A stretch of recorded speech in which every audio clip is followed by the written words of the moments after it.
바울이 예루살렘에 가면 결박이 기다리고 있다는 것을 알면서도 예루살렘에 갔습니다. 갔더니 정말 성령님께서 보여주신 대로 유대인들이 바울을 아주 죽이려고 혈안이 되어 있습니다. 바울을 왜 그렇게 잡아 죽이려고 하냐 봤더니 바울이 이방인들에게 복음을 전하는 겁니다. 이방인들에게 구원이 있다라고 하는 것입니다.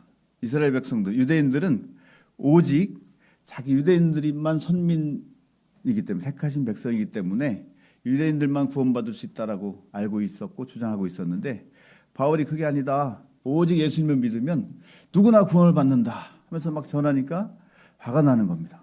그래가지고 이 바울이 배반자다 하면서 죽이려고 하는데, 잡아들일 명분이 없으니까 모함을 하는 거예요. 성전을 모독했다. 길 가다가 시내에서 에베소 사람하고 같이 걸어가는 것을 보고서 그것을 오해하는 겁니다. 그걸 가지고 모함하는 거예요. 바울이 이방인인 에베소 사람과 함께 성전에, 이방인이 출입할 수 있는 구역에 들어가서 성전을 모독했으니 붙잡아야 된다 하면서 잡아가지고 바울을 이제 죽이려고 하는 것이죠. 이렇게 잡아들였고 막 죽이려고 백성들이 소요가 일어나고 하니까 천부장이 나서서 그 소요 사태를 진정시키고 바울을 쇠사슬로 결박해서 데리고 와서 조사를 해봐도 천부장은 도대체 바울을 죽일 만한 혐의점을 발견하지 못하는 겁니다. 그래서 고민을 하는데, 사람들이 너무 바울을 죽이려고 하니까 가이사랴에 있는 총독 벨릭스에게 보냅니다. 거기서 이제 재판을 받게 하죠. 그런데 벨릭스가 아무리 조사해봐도 혐의점을 찾을 수가 없어요. 그러면 풀어줘야 되는데 유대인들에게 잘 보이려고, 유대인들의 폭동이 일어날 것 같아서 2년 동안 그냥 구류해 두는 겁니다. 잡아두고 있는 겁니다. 그 사이에 또 총독이 바뀌었어요. 베스도라는 총독으로 바뀌었고, 베스도도 알아보니까 도저히 혐의점을 찾을 수 없는데 유대인들이 저 난리를 치니까 어찌할 수 없는 그런 상황 속에 있는데, 바울이 나 황제 앞에 가서 재판을 받게 해달라, 로마로 가서 재판을 받게 해달라라고 상소를 합니다. 그때 베스도는 그 상소를 허락하죠. 그래서 이제 바울이 로마로 이제 가기 위해서 대기하고 있는 상태입니다. 그래서 바울은 로마에 가서 복음을 전하고 싶었는데 이제 로마에 갈 수 있는 기회가 이제 생기는 거예요. 제수의 신분으로 이제 가게 되는 일들이 하나님의 계획 가운데 이루어지고 있는 것이죠. 그런데 베스도가 이제 좀 있다가 바울을 압송해서 로마로 보내야 되는데, 황제에게 상소를 할 때는 어떤 죄명이 있고 어떤 그 소송 자료가 있어야 되는데 도무지 자료가 없는 겁니다. 그래서 전전긍긍하고 있는데 아그리빠 왕이라는 그 유대의 분봉왕이 베스도가 새로 부임해온 총독이기 때문에 인사를 하러 옵니다. 인사를 하러 왔을 때 아그리빠 왕이야, 당신은 유대인이니까 이 바울이 같은 유대인으로서 어떤 무엇을 잘못했는지 좀 혐의점을 찾아줬으면 좋겠다, 소송 자료를 좀 만들어줬으면 좋겠다, 이렇게 부탁을 하죠. 그래서 아그리빠 왕은 좋다, 한번 만나보자 라고 해서 바울을 만나게 되는 것입니다. 바울이 이제 아그리빠 왕 앞에 서게 되는 것이죠. 그래서 바울이 이제 아그리빠 왕에게 자신의 이제 이력을 이야기하는 거예요. 자신은 어떤 사람이었고 예수님을 믿는 자들을, 예수님을 전하는 자들을 죽이는 데 찬성했고 또 예수님 믿는 자들을 잡아 가두는 일에 앞장섰던 사람인데, 다메섹에 가는 도상에서 예수님을 정오의 빛보다 더 밝은 빛으로 부활하신 예수님을 만나게 되었다라고 이렇게 자신의 간증을 왕 앞에 하는 것이죠. 왕이 들었을 때는 좀 황당한 이야기일 수 있고, 도대체 이 사람 무슨 얘기를 하는 거야? 라고 생각할 수 있을 터인데, 바울은 그냥 자신이 경험한 그대로, 자신의 간증을 그대로 이야기를 하는 것이죠. 그러면서 19절에 보면 아그리빠 왕이여, 그러므로 하늘에서 보이신 것을 내가 거스르지 아니하고 하면서, 하늘에서 보이신 그 빛으로 오신 그 예수님이 보여준 그런 것이 있었는데 그것을 내가 거스르지 아니하고 이 길을 걸어가고 있다라고 말합니다. 19절을 영어 성경에 보면 The vision from heaven, 하늘로부터 온 비전이다, 이렇게 해석을 했습니다. 그래서 하나님의 비전을 내가 본 이상 나는 거스릴 수가 없었다, 순종할 수밖에 없었다라고 하는 것이죠. 하나님의 비전은 무엇입니까? 온 민족이 복음을 듣고 회개하고 예수님을 믿고 구원받는 것. 그리고 그 구원받는 자로서 회개에 합당한 삶을 살다가 천국 가는 것. 이것이 이제 하나님의 비전인데 그 비전을 발견한 이상 나는 그 길을 거스를 수가 없다. 순종할 수밖에 없다라고 이야기하는 것이죠. 여러분, 나의 비전대로 살아가지 마시고 하나님의 비전에 따라 살아가는 여러분 되시길 축복합니다. 하나님이 구원받기를 모든 사람이 구원을 받기를 원하는 그 비전을 가지고 계시기 때문에 그 비전을 나의 비전으로 취해서 바울처럼 그렇게 순종하며 거스르지 아니하고 달려가는 여러분 되시길 축복합니다. 바울이 그렇게 하나님께서 주신 비전을 거스르지 아니하고 달려갔던 이유를 세 가지만 살펴보도록 하겠습니다. 첫 번째, 뒷발질 해봐야 나만 아플 것이기에 입니다. 네, 뒷발질 해봐야 나만 아플 것이기에. 14절에 보면 예수님이 바울에게 이야기합니다. 내가 어찌하여 나를 박해하느냐. 가시체를 뒷발질하기가 내게 고생이니라. 가시체는 소를 몰고 갈 때에 소가 원하는 방향으로 가지 않고 자꾸 반항하고 뒷발질할 때 채찍이나 긴 막대기 끝에 뾰족한 철이나 뼈 조각을 박아가지고 그것으로 치는 겁니다. 그래서 따갑게 만들어서 말을 듣게 만드는. 그래서 소가 뒷발질을 하면 할수록 더 거기에 찔리게 되는 것이죠. 그래서 가시체를 뒷발질하기가 내게 고생이니라. 바울이 예수 믿는 자를 박해하면 할수록 오히려 내가 고생이다 라는 그 말을 하신 것이죠. 그래서 바울은 그것을 받아들였습니다. 내가 예수 믿는 자를 박해하다 보면 오히려 내가 점점점 찔리고 다치겠구나. 빨리 순종해야지. 그렇게 결심을 했던 것이죠. 그렇게 주님의 비전을 거스리는 것은 나만 다칠 뿐이다. 빙빙 돌아가고 고생만 하다가 결국은 주님을 따를 수밖에 없는 것이죠. 주님의 계획이 있으면 우리 인간은 그 계획을 거스를 수가 없습니다. 주님의 계획과 또한 주님이 나를 향한 뜻을 알았다고 하면 빨리 순종하는 게 좋습니다. 괜히 자꾸 하나님 앞에 뒷발질하다가 가시에 찔려서 만신창이가 될 수 있습니다. 그래서 주님의 명령에 당장은 불순종하면 자유로운 것 같고 마음이 편안한 것 같지만 갈수록 점점 더 마음이 피폐해지고 영혼이 고갈되는 것을 우리는 볼 수가 있는 것이죠.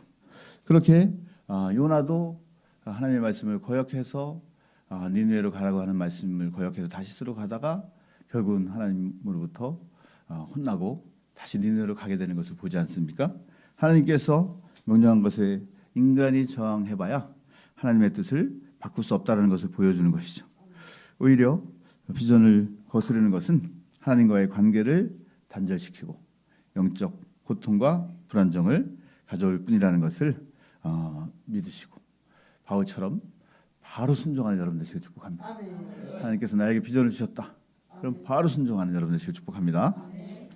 두 번째로 바울이 이렇게 순종했었던 이유는 종과 증인으로 선택된 자부심이 있었기 때문입니다. 16절에 보면 너의 발로 서라. 곧 내가 나를 본 일과 장차 내게 나타날 일에 너로 종과 증인으로 삼으려 한다. 바울은 이 예수님의 말씀을 듣고 나를 종과 증인으로 삼으려 하시네 라고 그것을 받아들이고 나를 선택해 준 것에 대해서 감사하며 따랐습니다. 나같이 부족한 자, 나같이 예수 믿는 자를 핍박하고 죽이는 데 찬성하고 했던 나를 하나님은 버리지 않고 죽이지 않고 만나주시네, 들어 써주시네. 그것이 너무나 감사했던 것이죠. 이렇게 종으로 또 증인으로 삼아주셨다라는 그 선택에 대해서 자부심이 생기기 시작했습니다. 종이라는 것은 하나님의 뜻을 받들어 순종하며 헌신하는 자로 부름을 받았다는 뜻입니다.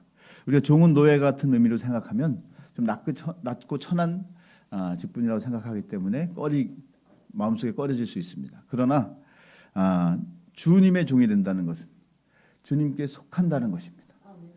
천지 만물을 지으신 하나님, 인류를 구원하시기 위해서 그 높은 자리를 버리고 철저히 낮아지셨지만 결국은 왕이신 예수님, 그 왕이신 예수님과 왕이신 예수님이 종이 된다는 것은 왕께 속했다라고 하는 것이죠.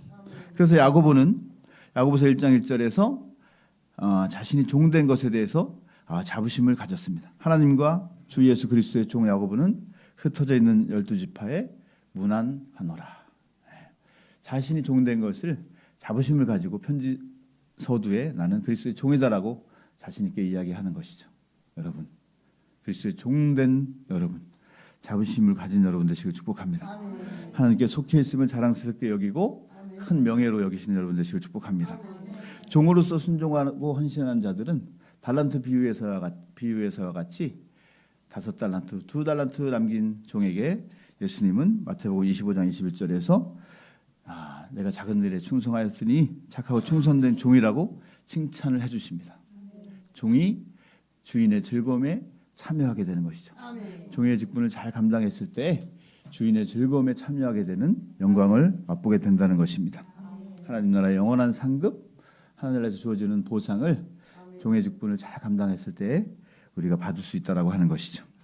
또한 증인으로 삼아주셨습니다. 증인은 예수님의 부활, 예수님의 십자가를 전하는 역할을 하는 것이 증인입니다. 재판에 있어서 증인의 역할이 큽니다.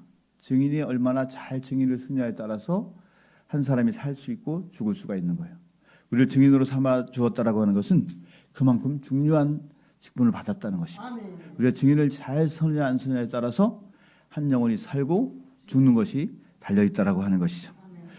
우리의 증언에 따라서 한 영혼이 주께로 돌아오고 자신이 죄에서 벗어나 영원히 사는, 마치 증인이 잘 서서 죄의 모함을 받은 사람이 증인이 정직하게 증인의 역할을 감당했을 때 그 죄가 사해져서 석방되는 것처럼 우리가 증인의 역할을 잘 감당했을 때 죄가 사해져 자유의 몸이 될 수 있다는 것, 영원한 천국을 소유할 수 있다는 것이 바로 증인의 큰 자부심인 것이죠.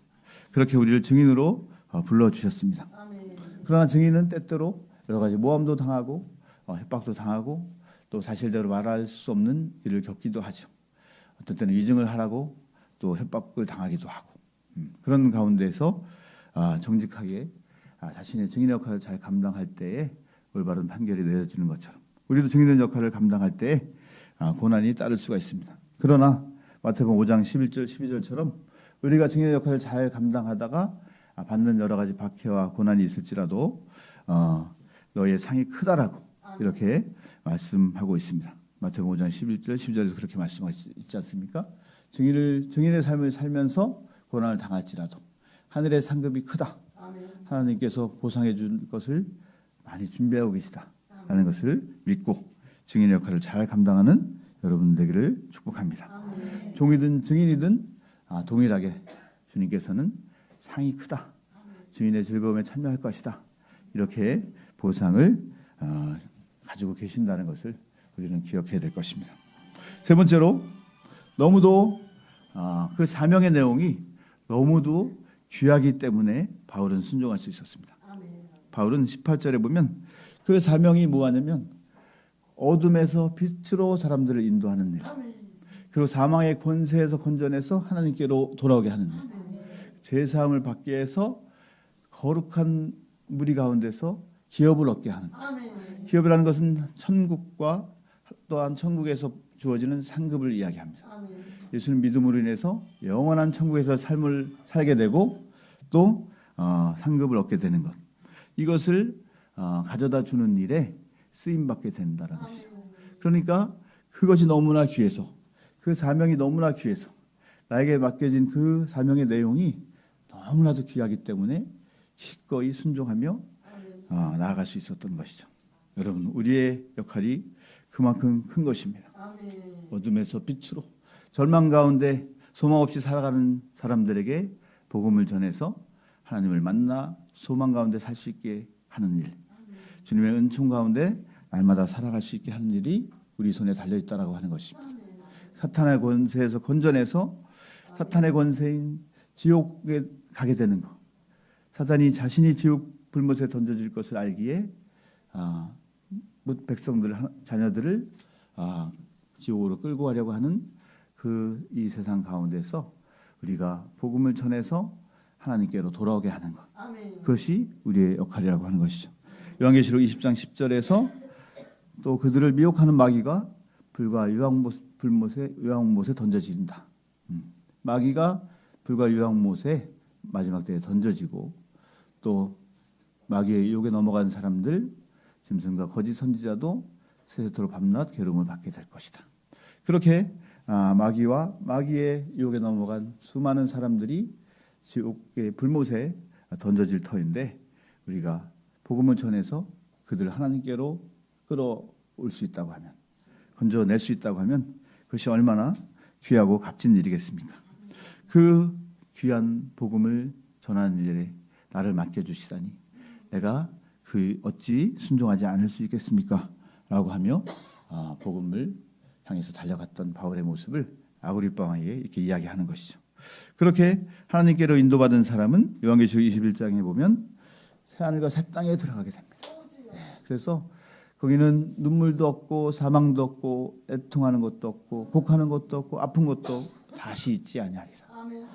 그곳에 갈 수 있게 되는 일들을 우리가 그 일을 감당할 수 있다라고 하는 것입니다.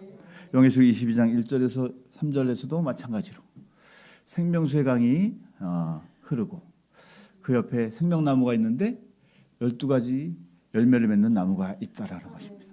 우리가 나무 보면 사과나무가 있으면 1년에 딱 한 번 사과나무가 열리지 않습니까? 근데 천국에 있는 나무는 12가지 열매를 맺어요. 달마다. 1월 달에는 감이 열리고 2월 달에는 사과가 열리고 3월 달에는 딸기가 열리고 4월 달에는 고구마가 열리고 우리가 상상하지 못하는 열매들이 열리는 그 천국. 아무 저주가 없는 그 천국에 우리는 들어갈 수 있다라고 하는 것입니다. 사도 요한이 이 계시록을 쓸 때 주님께서 이 계시를 줄 때 아마 천국의 모습을 다 설명할 수가 없는 거예요. 그냥 우리가 사도 요한이 알아들 수 있을 만큼만 설명하기 위해서 이렇게밖에 못하는 것이지 상상할 수 없는 기쁨과 영화로운 모습이 있는 곳이 천국입니다. 황금길이 깔려있고 각종 보석으로 되어 있는 그곳. 그것도 그렇게 설명할 수밖에 없는 거예요. 우리가 아는 그 지식이 그거밖에 없기 때문에. 우리가 만약에 아프리카에 있는 원주민들에게 전기에 대해서 설명한다고 합시다. 어떻게 설명할까요? 전기. 아무것도 미개 원시 부족들이 사는 곳에 전기를 설명할 수가 없잖아요. 만약에 설명한다면 어떤 분이 그렇게 설명하더라고요. 아마도 칡덩쿨을 끌어다가 이 줄을 통해서 전기라는 것이 흐르는데 끝에 어떤 전구라는 것을 달면 불이 들어온다. 근데 불이라는 것은 지나가는 반딧불이를 잡아가지고 이 반딧불이 같은 불이 이 칡덩쿨 끝에서 비치는 것처럼 그렇게 전기라는 것이 그렇게 유명한 것이다. 이렇게 설명을 할 수밖에 없다라고 하시는 것이죠. 바로 천국에 대한 설명을 사도 요한에게 할 때 이렇게밖에 설명할 수 없는 겁니다. 더 어마어마한 기쁨과 아름다움과 환상적인 그 새하늘과 새 땅을 우리가 알고 있는 범위 내에서 이렇게 해석을 말씀해 줬으니 얼마나 상상하지 못할 기쁨이 우리에게 기다리고 있겠습니까? 우리가 정말 요양원에 누워 계신 우리 성도님에게 정말 소망 없이 막 우울한 가운데 있던 성도님에게 이 이야기를 해주었더니 얼굴이 환해지셨어요. 그래서 이제 헤어질 때 막 기쁘게 이제 성도님은 천국 갑니다. 오늘 당장 죽어도 우리 천국에서 눈 뜹니다. 이렇게 말씀드렸더니 너무나 기뻐서 잘 가시라고 다음에 또 오라고 이렇게 이렇게 기쁨으로 처음에 갔을 때는 막 이렇게 인상 쓰고 계시다가 기쁨으로 이렇게 맞이하는 것을 보았습니다. 천국이 이렇게 기쁜 것인데 우리가 그것을 전하는 그 길을 안내하는 역할을 우리에게 맡기셨으니 그 사명의 내용이 얼마나 귀합니까? 그러니까 바울은 그 길을 향해서 어떤 어려움과 환난이 있어도 달려갈 수 있었던 것이죠. 우리도 그렇게 주님께서 맡겨주신 비전을 위하여 그렇게 달려가는 여러분 되시기를 축복합니다. 그 비전을 향해서 달려가기 위해서 결단한 바울은 20절에 보면 다메섹과 예루살렘과 온 유대 땅과 이방에까지 회개하고 돌아와서 회개 합당한 일을 하라 전합니다. 마치 예수님이 예루살렘과 온 유대와 사마리아와 땅끝까지 이르러 복음을 전하라고 명령하신 그 말씀을 실천하듯이 다메섹과 예루살렘과 온 유대와 이방인에게까지 복음을 전하러 달려가는 바울의 모습을 볼 수가 있는 것이죠. 그렇게 우리도 달려가는 여러분들에게 축복합니다. 동부시장으로 달려가고 팔광장으로 달려가고 네, 광장교회 골목골목으로 달려가고 또 춘천 끝 외곽에 교회 없는 마을도 달려가고 또 섬 지역으로 농촌 지역으로 달려가고 또 열방으로 달려가는 그런 여러분 되시길 축복합니다. 그랬더니 바울이 그렇게 주님의 일을 감당했더니 사람들이 죽이려고 합니다. 그러나 하나님은 바울 편에 서서 도와주십니다. 22절에 보면 하나님의 도우심을 받아 내가 오늘까지 왔다. 네. 그 비전을 향해서 달려가는 길이 결코 쉽지 않은 길이었지만 하나님께서 때때로 도와주셨고 하나님께서 내 편이 되어주셨다. 그래서 오늘까지 높고 낮은 사람 앞에서 증언하면서 살았다라고 하는 것입니다. 복음은 높은 사람이든 낮은 사람이든 다 필요하다라고 하는 것이죠. 그래서 바울은 이 아그리빠 왕에게 복음을 전하는 것입니다. 어린아이에게도 연약한 자에게도 복음이 필요하고 왕에게도 복음이 필요한 것입니다. 예수님을 믿으면 낮은 자든 높은 자든 다 천국에 갑니다. 그리고 왕이든 낮은 사람이든 높은 사람이든 다 심판을 받게 됩니다. 이제 마지막 날 주님 앞에 섰을 때 우리는 심판대 앞에 설 텐데 예수님을 믿으면 하늘과 새 땅으로, 예수를 믿지 않으면 지옥 불못에 던져지는 그런 심판을 받게 됩니다. 그리고 우리는 예수님 믿음으로 우리는 구원을 받게 되고 또 믿은 후에 우리가 어떠한 삶을 살았는지의 여하에 따라서 우리에게 상급이 주어지고 또 악한 자, 예수님을 믿지 않은 자들은 예수 믿지 않으면서 어떤 악한 일을 행했는지의 여부에 따라서 그 행위에 따라 심판을 받을 터인데 지옥 아랫목에 악한 사람 아랫목에 갈 터이고 그렇게 반드시 우리는 예수님 믿느냐 안 믿느냐에 따라서 불못과 하늘과 새 땅에 들어가게 될 것이고 또 믿은 후의 행위와 믿지 않는 그 행위에 대해서도 다 심판을 받게 된다는 것입니다. 그것은 누구도 예외가 없다는 것입니다.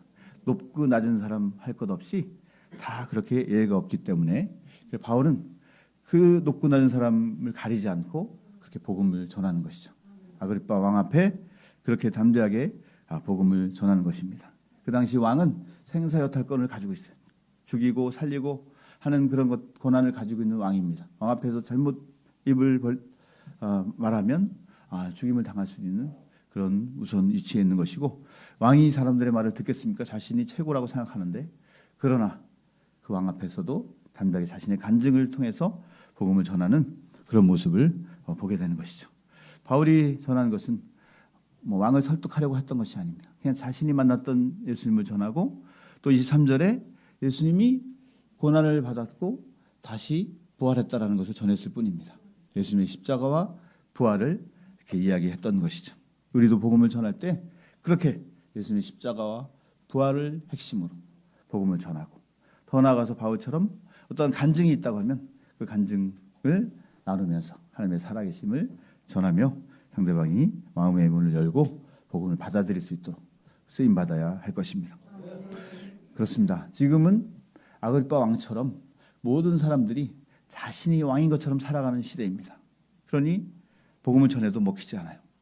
자신이 최고고 자기중심적으로 생활하는 사람들 앞에 복음의 효력이 영향력을 미치지 않는 것 같지만 우리가 담대하게 복음을 전할 때 우리와 같이 택한 백성을 만나게 해줄 수 있습니다.